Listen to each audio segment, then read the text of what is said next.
Aspiring aimers welcome to major chemistry. આજે આપણે BSc sem 4 IMP ક્વેશ્ચનની લિસ્ટની ચર્ચા કરીશું. આઈએમપી ક્વેશ્ચન્સના જે આન્સર છે એ ઓલરેડી ચેનલ પર વિડીયો એન્ડ શોર્ટ્સ ફોર્મમાં અવેલેબલ છે. હવે તમે કહેશો કે મેડમ એમાં બધા નથી. હા, મને ખબર છે, અમુક ક્વેશ્ચન્સના જે આન્સર છે એ બાકી છે. અમે ટ્રાય કરીએ છીએ કે એના વિડીયો બનાવીને મૂકી દઈએ, પણ જો મેળ નહીં આવે તો we will upload it in shorts form, બરોબર. પણ તમારી એક્ઝામને પહેલાં અપલોડ કરી દઈશું, સો ડોન્ટ વરી. અને આપણે હવે વાત કરીએ આજના ક્વેશ્ચનની લિસ્ટની.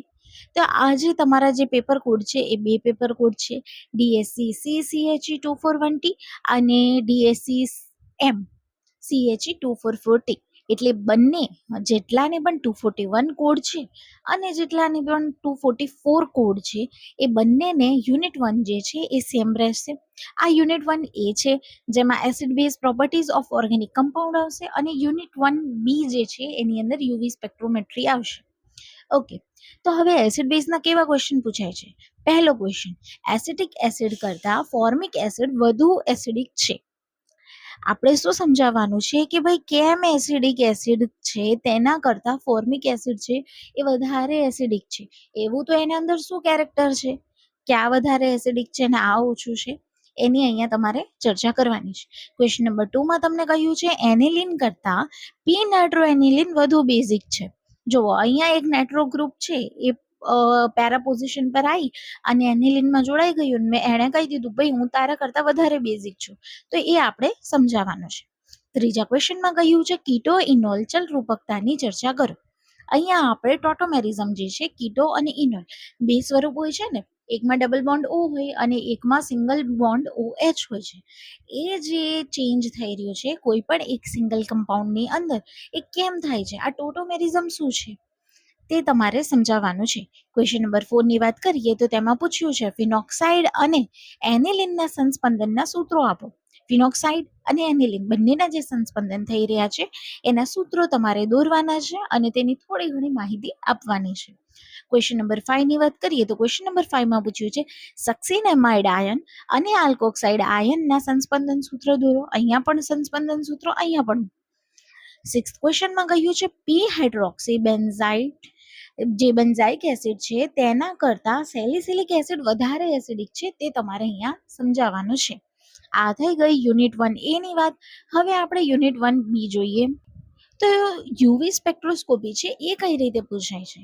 એની અંદર ફર્સ્ટ ક્વેશ્ચન છે કે યુવી સ્પેક્ટ્રોસ્કોપીના સિદ્ધાંતની ચર્ચા કરો. અહીંયા તમારે સમજાવવાનું છે કે અલ્ટ્રાવાયોલેટ જે છે રેઝ એનું શું છે, આ સ્પેક્ટ્રોસ્કોપીનો સિદ્ધાંત શું છે, એ એક્ઝેક્ટલી વર્ક કઈ રીતે કરે છે તે તમારે અહીંયા સમજાવવાનું રહેશે. બીજો ક્વેશ્ચન છે એનથી જે સિગ્મા સ્ટાર સંક્રાંતિ છે તેને તમારે સમજાવવાની છે.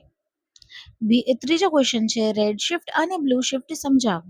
કે જ્યારે હાઇપરક્રોમિક હશે ત્યારે રેડ શિફ્ટ હશે કે બ્લુ શિફ્ટ હશે, હિપ્સોક્રોમિક હશે ત્યારે રેડ શિફ્ટ હશે કે બ્લુ શિફ્ટ હશે, એની જે આખી ચર્ચા છે એ તમારે અહીંયા કરવાની છે. ટ્રાન્ઝિશન પણ ડ્રો કરવાના રહેશે. ફોર્થ ક્વેશ્ચનની વાત કરીએ તો એનથી પાઈ સ્ટાર અને પાઈથી પાઈ સ્ટાર સંક્રાંતિ સમજાવો.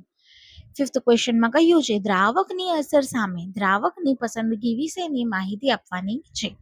સિક્સ્થ ક્વેશ્ચનમાં ક્રોમોફોર શું હોય છે અને ઓક્ઝોક્રોમ શું હોય છે તે સમજાવવાના છે.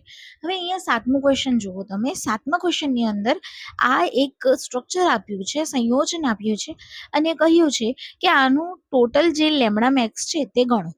તો હવે આ જે દર્શાવ્યું છે તેવી જ રીતે સંયોજનની પ્રણાલી જણાવાય તેની લેમડા મેક્સ જે છે એ ગણવાના દાખલા પેપરમાં પૂછાશે.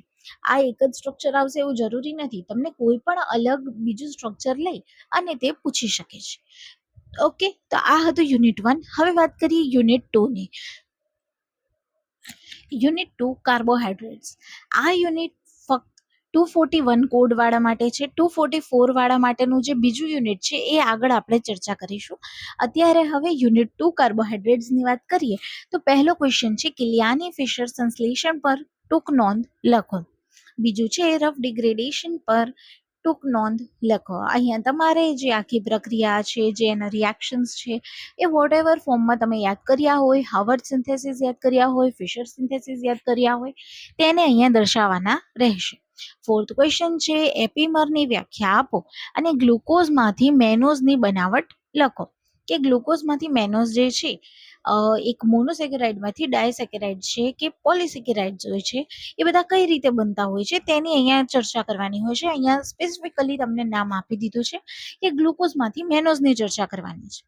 ફોર્થ ક્વેશ્ચનમાં વાત કરીએ તો ગ્લુકોઝ અને ફ્રક્ટોઝ બંને એક સરખા ઓસેઝોન આપે છે, તે પ્રક્રિયા દ્વારા આપણે સમજાવવાનું છે.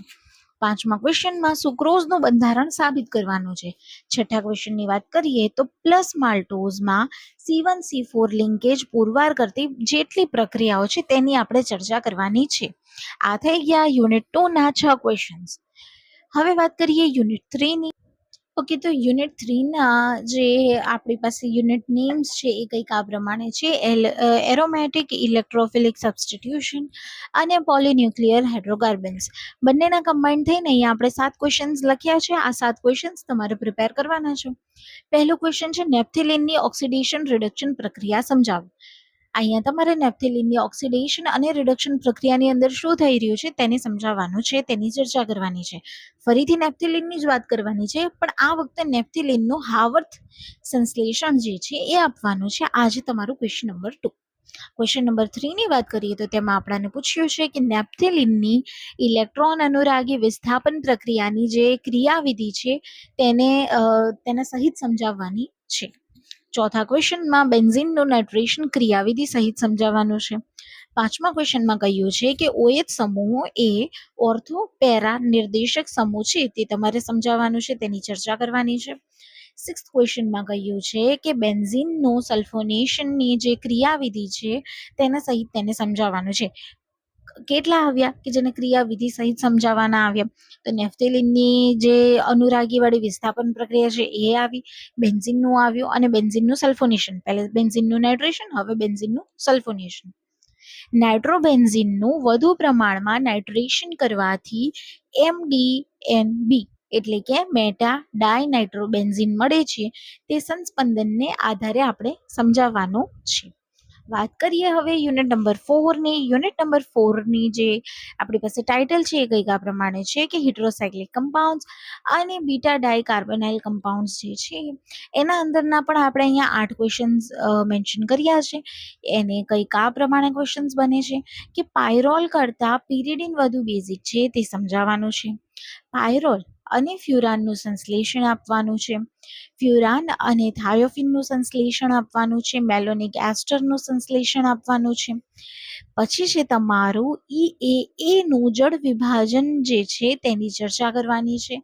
હવે આ જે છે EAA તેમાંથી જે ક્રોટોમિક એસિડ બની રહ્યું છે તેની આપણે બનાવટ આપવાની છે. મેલોનિક એસ્ટરમાંથી વેલેરિક એસિડની બનાવટ આપવાની છે. ક્રિયાશીલ સમૂહ એટલે કે CH2 ને વ્યાખ્યાયિત કરી અને EAA નું સંશ્લેષણ આપવાનું છે.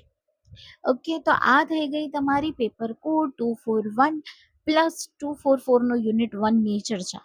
નેક્સ્ટ વિડીયોની અંદર આપણે 242 જોઈશું અને તેની અંદર જે 244 નું સેકન્ડ યુનિટ છે તે પણ સાથે આવી જશે. ઓકે, સો હોપ સો કે તમારી સ્ટડી સારી ચાલતી હશે and all the very very best.